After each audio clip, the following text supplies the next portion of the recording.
വെടിനിർത്തലാണ് ഇത്രയും നാളുണ്ടായിരുന്ന വലിയ യുദ്ധത്തിൻ്റെ ആഘാതം മൊത്തം അവസാനിക്കാൻ പോകുന്നു എന്നൊരു സൂചന. ഇത് സാധാരണ 2 തവണയും നടന്ന ആ വെടിനിർത്തൽ പോലെയാണോ, അതോ ശരിക്കും യുദ്ധം അവസാനിക്കുകയാണോ? ഇത് എങ്ങനെയെങ്കിലും യുദ്ധം അവസാനിപ്പിക്കണമെന്ന് ഈ ട്രംപ് വിചാരിച്ചിട്ട് ഇപ്പോൾ ഏതാണ്ട് 1 മാസത്തിലേറെയായി. കഴിഞ്ഞ ഏപ്രിൽ 8-നാണ് ഈ വെടിനിർത്തൽ വരുന്നത്. അതിനുശേഷം മൂപ്പര് പിന്നെ അനന്തമായിട്ട് ദീർഘിപ്പിച്ചുകൊണ്ടിരിക്കുക. പിന്നെ ഈ ഒരു ട്രീറ്റി ആകാൻ പോകുന്നു, ഇപ്പം നിർത്താൻ പോകുന്നു എന്നൊക്കെ പറയുന്നത് ഇതും കൂടെ കൂട്ടി, ഇപ്പോഴത്തെ ഏറ്റവും ഒടുവിലത്തെ പ്രഖ്യാപനം കൂട്ടി ഈ യുദ്ധം തുടങ്ങിയതിന് ശേഷം ഈ ഫെബ്രുവരി 22 ശേഷം 38ാമത്തെ തവണയാണ് ട്രംപ് ഇങ്ങനെ പറയുന്നത്.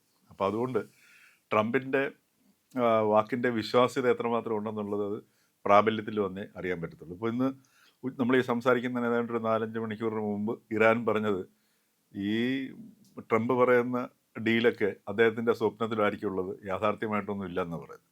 പക്ഷേ ഇപ്പോൾ കിട്ടിയ ഇൻഫർമേഷൻ വെച്ച് നോക്കുമ്പോൾ ഇറാനും സമ്മതിക്കുന്നുണ്ട്, ഒരു ഒരു ഒത്തുതീർപ്പിലേക്ക് പോകുന്ന കരാറിലേക്ക് എത്തുന്നു എന്നുള്ളത് സമ്മതിക്കുന്നുണ്ട്. പക്ഷേ അതിൻ്റെ റിലീജിയസ് ലീഡർഷിപ്പ് ഇതുവരെ അംഗീകരിച്ചിട്ടില്ല എന്നും പറയുന്നുണ്ട്. സാധ്യത വളരെയേറെയാണ്. അപ്പോൾ ഇപ്പോൾ കീറാമുട്ടിയായിട്ട് നിൽക്കുന്ന ഇപ്പോൾ ഇതിനകത്ത് ഇപ്പോൾ ഈ കഴിഞ്ഞ ഒരാഴ്ച ഉണ്ടല്ലോ, 2 ആഴ്ചയിലുണ്ടായ ഏറ്റവും വലിയൊരു ഒരു ഡെവലപ്മെൻ്റ് എന്ന് പറയുന്നത് ഇറാൻ്റെ ബാർഗെയിനിങ് പവർ വല്ലാണ്ട് കൂടി. മറ്റേത് ഇറാൻ ഈ പറഞ്ഞ പോലെ ലോങ് ടൈമിലേക്ക് ആണവായുധം ഉണ്ടാക്കുന്നില്ല. കാര്യം അമേരിക്കയ്ക്കും കൂടെ അവർ പിടിച്ചു നിൽക്കാനായിട്ട്, അമേരിക്കൻ തങ്ങളുടെ ശക്തിയൊന്നും പോയിട്ടില്ല, അമേരിക്ക എന്തിനു വേണ്ടി യുദ്ധത്തിന് വന്നു എന്നുള്ളൊരു ന്യായീകരണം ട്രംപിന് ഇപ്പോൾ ആഭ്യന്തരമായിട്ട് കൊടുക്കേണ്ട ഒരു ആവശ്യകതയുണ്ട്. അപ്പോൾ അതിൻ്റെ പേരിൽ ഇറാനും ഈ പറഞ്ഞതുപോലെ നെഗോഷിയേറ്റിംഗ് ടേബിളിൽ വരുമ്പോഴത്തേക്ക് അങ്ങോട്ടും ഇങ്ങോട്ടും കൊടുക്കലും വാങ്ങലും ഉണ്ടാവുമല്ലോ. അപ്പോൾ അതിന് ഇറാൻ നേരത്തെ സമ്മതിച്ചാണ്, ദീർഘകാലാടിസ്ഥാനത്തിൽ ഞങ്ങൾ നേരത്തെ തന്നെ ഉദ്ദേശമില്ലായിരുന്നു, പക്ഷേ ഞങ്ങളത് മാറ്റിവെക്കാം എന്ന് പറയുന്നു. പിന്നെ ഇറാൻ്റെ ആവശ്യം ഫ്രോസൺ ചെയ്തിട്ടുള്ള മരവിപ്പിച്ചിടത്തിന് ഇറാൻ്റെ സ്വത്ത് റിലീസ് ചെയ്യുക, നിരോധനങ്ങൾ, സാങ്ഷൻസ് മാറ്റുക. ഇതായിരുന്നു ഇറാനെ സംബന്ധിച്ച് മെയിനായിട്ടുണ്ടായിരുന്നത്. അതിന് ശേഷമാണ്, യുദ്ധത്തിന് ശേഷമാണ് ഈ ഹോർമൂസ് കടലിടുക്ക് വിഷയം വരുന്നത്. അങ്ങനെ ഹോർമൂസ് കടലിടുക്കിന് വേണ്ടി പ്രത്യേക ഒരു അതോറിറ്റിയൊക്കെ ഇപ്പം ഇറാൻ രൂപീകരിച്ചിട്ടുണ്ട്. അതുകൊണ്ട് ഈ ഹോർമൂസ് കടലിടുക്കിൻ്റെ നിയന്ത്രണം തങ്ങൾക്കായിരിക്കും എന്നുള്ളതും ഇതിൻ്റെ ഒരു ഉപാധിയിലേക്ക് വന്നു. ഒരു പക്ഷേ ആ ഉപാധി അവർ അവസാന നിമിഷം പിൻവലിക്കാനാണ് സാധ്യത. കാരണം ഇൻ്റർനാഷണൽ വാട്ടേഴ്സിൻ്റെ നിയമം അവർക്കും ബാധകമാണ്. അപ്പോൾ അതുകൊണ്ട് അവരുടെയും ഈ പിന്നെ ഉപരോധങ്ങളെല്ലാം മാറി അന്താരാഷ്ട്ര സമൂഹമായിട്ട് ഇടപെടുന്ന സമയത്ത് അവർക്കും ഇത് ഒഴിവാക്കേണ്ടി വരും. പക്ഷേ ഇപ്പം കീറാമുട്ടിയായിട്ട് നിൽക്കുന്ന ഏക വിഷയമെന്ന് പറയുന്നത് ഇസ്രയേലും ഹിസ്ബുള്ളയും തമ്മിലുള്ള യുദ്ധമാണ്. അപ്പോൾ ഈ ഡീല് ഒപ്പിടുന്നതിന് മുമ്പ്, ഇപ്പം ട്രംപിൻ്റെ മേശപ്പുറത്ത് അല്ലെങ്കിൽ ആയിക്കഴിഞ്ഞു എന്നൊക്കെയാണ് പറയുന്നത്, ഒപ്പിടുന്നതിന് മുമ്പ് നെതന്യാഹു നോക്കുന്നത് ഈ ഹിസ്ബുള്ളയെ തകർക്കുക എന്നുള്ളതാണ്.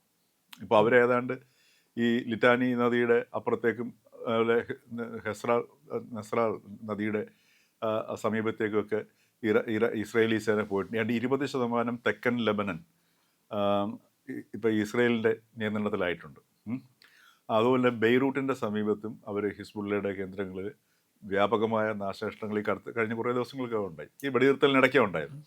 അപ്പോൾ അവിടെ ഉദ്ദേശിക്കുന്നത് ഈ ഒരു സമയം കൊണ്ട് ഹിസ്ബുള്ളയും കൂടെ തകർത്ത് കഴിഞ്ഞാൽ മാത്രമേ തങ്ങൾക്ക് സ്വസ്ഥമായിട്ട് ഇവിടെ കഴിയാൻ കഴിയുള്ളൂ എന്നുള്ളതാണ് ഇസ്രയേലിൻ്റെ കണക്കൂട്ടൽ. പക്ഷേ ഇന്നിപ്പോൾ ഇസ്രയേലിനെ ട്രംപിന് നിയന്ത്രിക്കാൻ പറ്റാത്ത അവസ്ഥ വന്നു.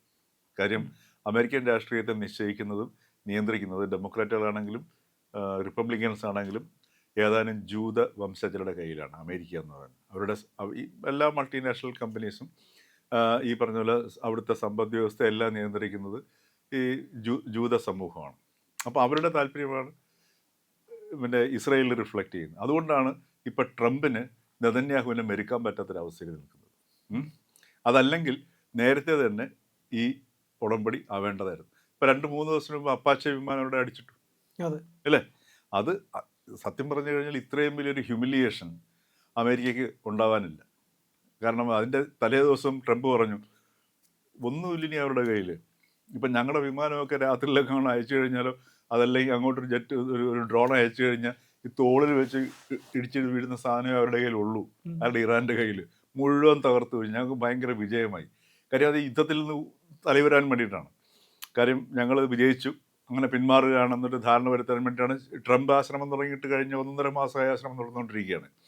അങ്ങനെ ഇരുന്ന സമയത്താണ് അവരുടെ ഈ $120 മില്യൺ ചിലവുള്ള ഈ അപ്പാച്ചെ വിമാനം ഹോർമോസിൽ വെച്ച് അടിച്ചു തറയിട്ട്. അതെ. അതിനുശേഷം ട്രംപ് പറഞ്ഞിരുന്നത് കഴിഞ്ഞ രാത്രിയിൽ ഇറാനെ തകർത്ത് തരിപ്പണമാക്കുമെന്നാണ് പറഞ്ഞത്. അപ്പോൾ ഇറാനെ സംബന്ധിച്ചിട്ട് അവർ പറയുന്നതെല്ലാം കൃത്യമായിട്ട് പറയുന്നത് അതേപോലെ ചെയ്യുന്നു. പ്രകോപനം ഉണ്ടായിക്കഴിഞ്ഞാൽ ഇനി ഞങ്ങളുടെ ഭാഗത്തുനിന്നുണ്ടാകുന്ന ആക്രമണം ഇതുവരെ കണ്ടതായിരിക്കില്ല എന്ന് നേരത്തെ ഇറാൻ പറഞ്ഞിട്ടുണ്ട്. അതേപോലെ കഴിഞ്ഞ 48 മണിക്കൂറിനകം കുവൈറ്റ്, ബഹ്റൈനിലെ 5th ഫ്ലീറ്റിൻ്റെ നേർക്ക് അമേരിക്കൻ സേനയുടെ, അതുപോലെ ജോർദാൻ, UAE തുടങ്ങിയിട്ടുള്ള രാജ്യങ്ങളിൽ തകർത്തടിക്കുകയാണ്. അതുപോലെ ഇസ്രയേലിൽ തന്നെയാണെങ്കിൽ ഹൂതികളുടെ ഭാഗത്തു നിന്നും ഹിസ്ബുള്ളയുടെ ഭാഗത്തു നിന്നും ആക്രമണം ഉണ്ടാകുന്നുണ്ട്. അപ്പോൾ ഈ രീതിയിൽ ഈ അമേരിക്കൻ ഇറാഖ് ഈ താവളങ്ങളിലേക്കും കനത്ത പ്രഹരമാണ് കഴിഞ്ഞ 48 മണിക്കൂറിനുള്ളിൽ ഇറാന്. അതുകൊണ്ടാണ് പെട്ടെന്ന് ഇറാനെ കംപ്ലീറ്റ് ആക്രമിക്കാനുള്ള പദ്ധതി. ഒന്നാലോചിച്ചോണം, അപ്പാച്ചി വിമാനം പിന്നെ എറിഞ്ഞിട്ടതിന് ശേഷമാണ് അമേരിക്ക ഈ നിലപാട് മാറ്റുന്നത്. പെട്ടെന്ന് ട്രംപ് പ്ലാൻ മാറ്റുകയാണ് ചെയ്യുന്നത്. കാരണം എന്ന് വെച്ചാൽ ഇവരുടെ എത്ര അമേരിക്കൻ ഭടന്മാർ മരിച്ചു എന്നുള്ളത് പോലും കൃത്യമായ കണക്കില്ല, അല്ലേ? അപ്പം ഈ രീതിയിൽ ആ ഒരു അടി കൊണ്ട് വരുന്നു. അവരുടെ അപ്പാച്ചെ വിമാനത്തോടുകൂടി 43 യുദ്ധവിമാനങ്ങളാണ് ഈ ഇറാൻ്റെ കയ്യിൽ ഒന്നുമില്ല എന്ന് പറഞ്ഞിട്ട് ഈ ഇറാൻ്റെ കയ്യിൽ നിന്ന് അടിയേറ്റിട്ട് അല്ലെങ്കിൽ എറിഞ്ഞു താഴെ ഇട്ടത് ഇറാൻ. ശരിക്കും അവരുടെ കയ്യിൽ ഒന്നുമില്ല എന്നാണ് പറയുന്നത്. അപ്പോൾ ഒന്ന് ആലോചിച്ച് നോക്കാം, $3 ബില്യൺ യുദ്ധവിമാനങ്ങളാണ് ഇറാൻ തകർത്തിരിക്കുന്നത്. അമേരിക്കൻ ജനതയോട് ട്രംപിന് അതിന് മറുപടി പറയുന്നുണ്ട്, എന്തിനു വേണ്ടി ഇറാനിലേക്ക് യുദ്ധത്തിന് പോയി. അപ്പോൾ ഇങ്ങനെ ഒരു ആഭ്യന്തര പശ്ചാത്തലത്തിൽ അതുപോലെ ലോക സമ്പദ് വ്യവസ്ഥയെ വല്ലാണ്ട് ഇത് മാറ്റിമറിക്കുന്നു. അമേരിക്കയുടെ ആഭ്യന്തര ഉൽപ്പന്നങ്ങളുടെ എല്ലാം വില വല്ലാണ്ട് വർദ്ധിക്കുന്നു. അപ്പോൾ ഈ ഒരു സാഹചര്യത്തിൽ എങ്ങനെയെങ്കിലും ഊരിപ്പോയാൽ മതി എന്നുള്ള ഒരു അവസ്ഥയിലാണ് ട്രംപ് നിൽക്കുന്നത്. അപ്പോൾ അതുകൊണ്ടാണ് ഈ യുദ്ധത്തിൻ്റെ രീതി മാറുന്നു. ഇറാൻ്റെ സമീപനം, ഇറാൻ്റെ യുദ്ധരീതി അവർ പറഞ്ഞ പ്രകാരം തന്നെ മാറിക്കഴിഞ്ഞിരിക്കുന്നു എന്ന തിരിച്ചറിവിൽ നിന്നാണ് ഇറാനെതിരെയുള്ള ആക്രമണം പിൻവലിച്ചിട്ട്, ശരിക്കും പറഞ്ഞാൽ പരസ്യമായി പരാജയം സമ്മതിക്കുന്ന തുല്യമാണ് അമേരിക്ക, പിൻവലിച്ചിട്ട് ഇതാ ഞങ്ങൾ കരാറിലെത്തിയിരിക്കുന്നു എന്ന് പറഞ്ഞത്. അപ്പോൾ ഇവിടെ ഇപ്പം പിന്നെ ഇറാൻ അവരുടെ നിലപാട് വീണ്ടും മാറ്റിയിരിക്കുന്നു. അതായത് യുറേനിയം സമ്പുഷ്ടീകരണം സംബന്ധിച്ച് യാതൊരു ഒത്തുതീർപ്പിനും ഇല്ല. നേരത്തെ അതായിരുന്നില്ല. ആദ്യത്തെ കരാറിനകത്ത് അതിനവർ തയ്യാറായിരുന്നു. അതുപോലെ ഹോർമൂസ് കടലിടുക്കിൻ്റെ കൺട്രോൾ ഞങ്ങളുടെ തന്നെയായിരിക്കും. ഇനി എന്ത് ഉപാധി പറഞ്ഞു കഴിഞ്ഞാലും കരാർ ഒപ്പിടാവുന്ന ഒരവസ്ഥയിലേക്ക് ട്രംപ് എത്തിയിരിക്കുകയാണ്.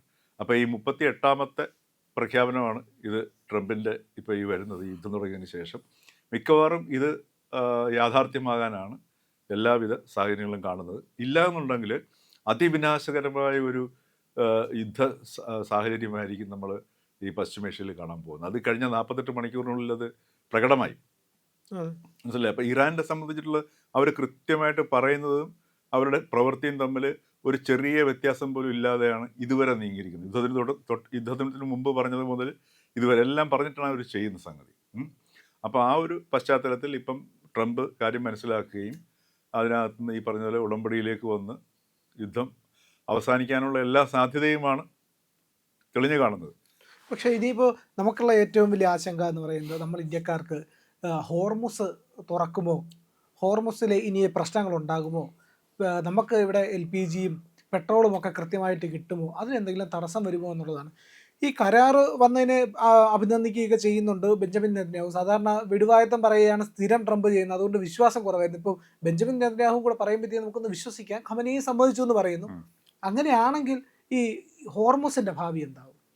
ഹോർമൂസ് എനിക്ക് തോന്നുന്നു അവസാനം ഇറാൻ ആ വിട്ടുവീഴ്ചയ്ക്ക് തയ്യാറാവും. കാരണം ഹോർമൂസ് അമേരിക്കയ്ക്ക് മാത്രമല്ല ബാധകമാകുന്നത്, എല്ലാ രാജ്യങ്ങളും, ഇപ്പം നമ്മളെ ഇന്ത്യ ഉൾപ്പെടെയുള്ള എല്ലാ രാജ്യങ്ങൾക്കും ഹോർമൂസ് കടലിടുക്കൂടെ പോയേ പറ്റും. അപ്പം ഈ ഇറാനെതിരെയുള്ള ഉപരോധങ്ങൾ മാറുകയാണെങ്കിൽ അന്താരാഷ്ട്ര സമൂഹവുമായിട്ട് ഇടപഴകാതെ ഇറാന് മുമ്പോട്ട് പോകാൻ പറ്റില്ല.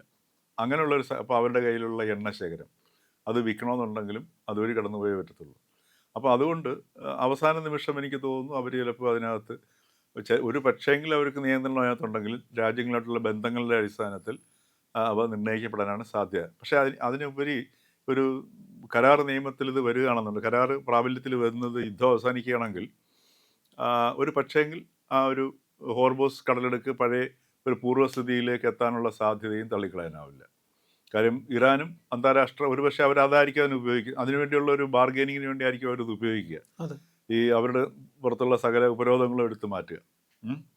അപ്പോൾ അങ്ങനെയുള്ളൊരു സാഹചര്യം വരുമ്പോഴത്തേക്ക് സ്വാഭാവികമായിട്ടും ഇപ്പം യുദ്ധം അവസാനിച്ചു കഴിഞ്ഞാൽ തന്നെ ഈ അതുവഴിയുള്ള പോക്കുവരവുകൾ, ചരക്ക് കപ്പലിൻ്റെ നീക്കം പിന്നെ കുറഞ്ഞത് ഒരു 1-2 മാസമെങ്കിലും സാധാരണ സാ- നിലയിലേക്കാവും. അപ്പോൾ അതൊരു വലിയ വിഷയമായി മാറാനുള്ള സാധ്യത കുറവാണ് നിലവിൽ കാണുന്നത്. കാര്യം അന്താരാഷ്ട്ര സമൂഹവുമായിട്ട് ഇറാനും ഇടപെടണമെന്നുണ്ടെങ്കിൽ ഇൻ്റർനാഷണൽ വാട്ടേഴ്സ് അവർക്ക് ഉപയോഗിച്ചേ പറ്റത്തുള്ളൂ, അല്ലേ? അതെ. അപ്പോൾ അതുകൊണ്ട് അതിൻ്റെ ഭാഗമായിട്ട് ഒരുപക്ഷെ അവരത് അവസാനം ഈ യുദ്ധം അവസാനിക്കുകയാണെങ്കിൽ അത് പിൻവലിക്കാനാണ് സാധ്യത നമുക്ക് കാണാൻ കഴിയുക.